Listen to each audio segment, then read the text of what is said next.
नमस्कार मित्रों। भारत ने अपने स्पेस प्रोग्राम में अंतरिक्ष कार्यक्रम में एक बार फिर से बड़ी उपलब्धि हासिल की है। चंद्रयान 3 को सफल लैंड कराया इसरो ने, वो भी चांद के साउथ पोल पे, और ऐसा करने वाले हम दुनिया के सिर्फ चौथे देश बने। ये 1962 में नेहरू जी द्वारा स्थापित इनकोस्पार, जो बाद में 1969 में इसरो बना, कि तमाम सफलताओं में एक बड़ी कड़ी है, एक बड़ा माइलस्टोन है। और इसके लिए I salute the scientists of ISRO and the whole science community in fact. पर इसके बारे में बहुत सारे दोस्त कुछ कुछ सवाल पूछ रहे हैं, खासतौर पे वो लोग जो एस्ट्रोनॉमिकल बैकग्राउंड से नहीं है, जिन्होंने अंतरिक्ष विज्ञान नहीं पढ़ा, जिनमें से मैं भी एक हूँ, कि चंद्रयान अब वापस आएगा या नहीं, उसका जो लैंड रोवर है प्रज्ञान नाम का, वो चार्ज कैसे होगा, उसकी उम्र कितनी है, लैंडिंग गियर विक्रम का क्या होगा, how long it will work. तो इन सारे सवालों का जवाब देने की कोशिश की है।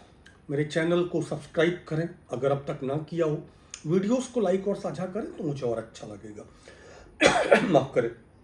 तो सबसे पहली बात, चंद्रयान लौटेगा या नहीं? तो चंद्रयान नहीं लौटेगा। चंद्रयान असल में मिशन का नाम है जिसके बहुत सारे कंपोनेंट्स हैं। Chandrayaan is nothing in particular. Chandrayaan के कई हिस्से हैं, लेकिन उन किन्हीं हिस्सों में किसी एक हिस्से का नाम चंद्रयान नहीं। मतलब समझे? और आसानी से समझाता हूं। चंद्रयान के 3 हिस्से मोटे मोटे आप मान लीजिए। पहला है रॉकेट, जो जीएसएलवी कैटेगरी का है, उसी का एक मॉडिफाइड फॉर्म है LBM-3 Mark 4। जीएसएलवी मतलब जियो, जो सैटेलाइट्स होते हैं जो पृथ्वी के एक अक्ष पे घूमते रहते हैं, तो किसी भी दिन अगर वो 12 बजे एक जगह पे हैं तो अगले दिन 12 बजे उसी जगह पे होते हैं।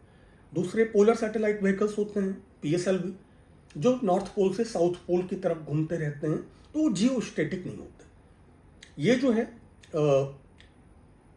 जिससे हमने अभी लॉन्च किया है LBM-3, ये जियो सैटेलाइट लॉन्च व्हीकल्स का एक मेजर तरीका है। और जो जियो सैटेलाइट और पोलर सैटेलाइट व्हीकल्स दोनों लौटते हैं, लौटने की कैपेसिटी केवल स्पेस शटल्स में होती थी, जो नील आर्मस्ट्रांग को लेके आए थे, जो अमेरिका ने जितने भी लोग चांद पे उतारे उनको वापस लेके आए थे। क्यों ऐसा होता है? क्योंकि चांद से वापस लौटना ही नहीं, कहीं से भी वापस लौटना, उसके लिए एक बहुत मेहनत की ज़रूरत होती है, बहुत बड़े सेटअप की ज़रूरत होती है। जैसे जब आप पृथ्वी से कोई सैटेलाइट लॉन्च करते हैं, कोई रॉकेट लॉन्च करते हैं, तो उसको पृथ्वी की जो एस्केप वेलोसिटी है, पृथ्वी का जो ग्रेविटेशनल फोर्स है, गुरुत्वाकर्षण है, उसको तोड़ के आगे जाना पड़ता है। उसी तरह वापस लाने में भी वही करना पड़ेगा। तो उसके लिए एक बहुत मेजर सेटअप लगाना पड़ेगा, वो हमारे पास अभी नहीं। PSLV और GSLV दोनों लॉन्च के बाद इनके हिस्से डेजिग्नेटेड जगहों पे समुद्र में गिर के खत्म हो जाते हैं। तो PSLV जो लॉन्च व्हीकल है वो नहीं लौटेगा। अब दूसरा हिस्सा, प्रोपल्सन मॉड्यूल। प्रोपल्सन मॉड्यूल वो होता है जब निर्धारित कक्षा में पहुंचने के बाद, जो निर्धारित ऑर्बिट है कहीं पे जाने का, जब वहां पे कोई आपका जो सैटेलाइट लॉन्च व्हीकल है वो पहुंच गया है, तो वो एक दूसरे हिस्से को दागता है। प्रोपल्सन मतलब ही ढकेलना। ये जो प्रोपल्सन मॉड्यूल होता है, इसके अंदर लैंडर गियर होता है, जो आपके उपकरणों को जिस भी सतह पे, अगर मार्स पे मंगलयान उतारना है तो आप वहां पे उतारेंगे, उसके लिए लैंडिंग गियर होगा, और वो भी एक बहुत जटिल प्रक्रिया है।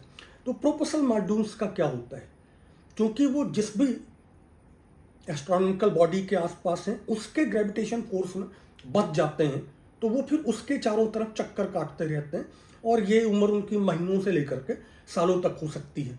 इसरो ने बताया है कि 4-5 महीने से ज़्यादा प्रोपल्सन व्हीकल अपना काम करता रहेगा, और वो तस्वीरें लेता रहेगा, वो हमको और सूचनाएं भेजता रहेगा। तो propulsion module will stay in its orbit for a while.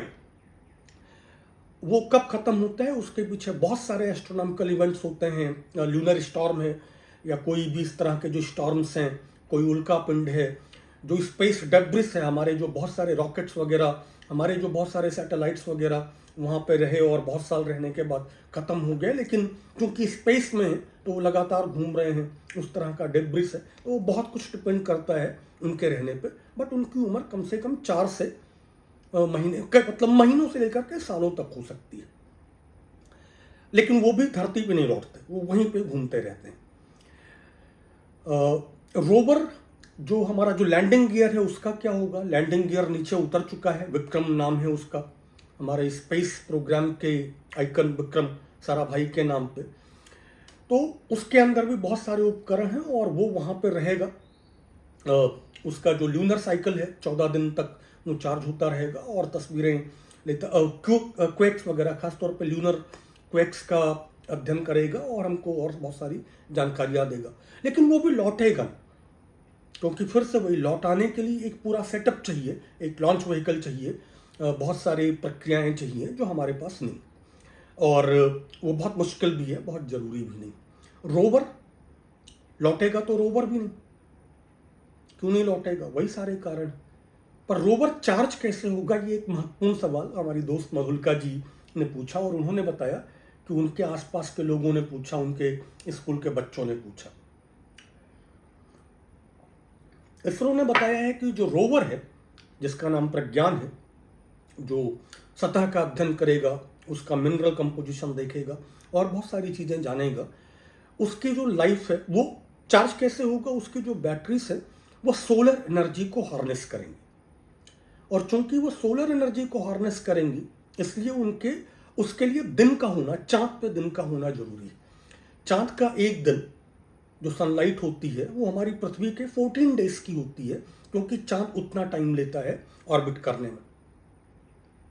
तो 14 दिन तक प्रज्ञान रोवर चलता रहेगा, काम करता रहेगा, उसकी एनर्जी बैटरीज चार्ज होती रहेंगी। उसके बाद 14 डेज की ल्यूनर रात हो जाएगी।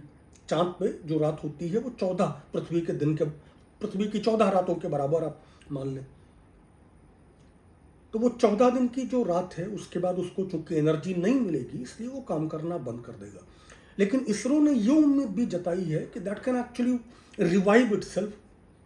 जब वापस सनलाइट आ जाए तो ये भी संभव है कि वो वापस काम करना शुरू कर दे। तो ऐसे में उसकी उम्र बढ़ जाएगी। तो हम उम्मीद करें कि उम्र बढ़ जाए, थोड़ा और अध्ययन हो जाए, थोड़ी और जानकारियां मिल जाए। लेकिन अगर नहीं मिला तो फिर उसकी उम्र सिर्फ 14 डेज की होगी और लौटेगा वो भी नहीं। तो मुझे लगता है कि आप शायद समझ गए हों कि अब चंद्रयान का क्या होगा, लैंडिंग व्हीकल लॉन्च व्हीकल का क्या हुआ, लैंडिंग गियर का क्या होगा और रोवर का क्या होगा। तो बस इसी के साथ अगर चैनल को प्लीज़ सब्सक्राइब करें और फॉलो करें, इस तरह के सवाल पूछते रहें। मुझे भी अच्छा लगता है जब आप खोजने में, मैंने कहा कि मैं एस्ट्रोनॉमी का विद्यार्थी नहीं हूँ, तो मैंने ये सारे सवालों के जो जवाब हैं वो खुद भी खोजे, अच्छा लगता है और आपके तक पहुँचाना भी अच्छा लगता है। तो फिर मिलते हैं। इसरो के वैज्ञानिकों को वापस बधाई के साथ। नेहरू जी की जो इस देश की परंपरा है, एक साइंटिफिक टेम्पर की परंपरा है, उस गरीब संसाधन विहीन देश में जो तुरंत आज़ाद हुआ था, उसमें ISRO, IIM, Indian institute of science, IIT जैसे जो रिसर्च इंस्टीट्यूशंस हैं, इतने महान इंस्टीट्यूशंस हैं, उनको जो स्थापित करने की लीगेसी है उसको सलाम। भारत का नाम ऐसे ही दुनिया में बढ़ता रहे। फिर मिलते हैं अगली किसी एक मुद्दे पर।